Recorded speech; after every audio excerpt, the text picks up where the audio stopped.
Hey guys, we've been getting some great weather here in Massachusetts, so I decided to print these sunglasses. Now the great thing about these sunglasses is that I was able to print them all in one job. We have the two side pieces, the frames, and the two lenses. The two lenses were really easy to do. I used co-processing, as described in my last video, to place the lenses into the part as it was being printed, so that the print could seal off the boundary between the lenses and the frames.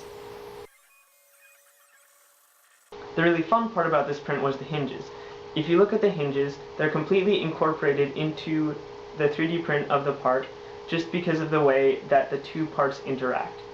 The hinge consists of two outer pieces with small recessions in them, sandwiching a middle piece that has two cone extrusions sticking out from either side. This gap was about 0.02 inches, and this means that when these hinges are printing, there will be enough space for the parts to print as separate pieces, but combine into one full hinge assembly during the print.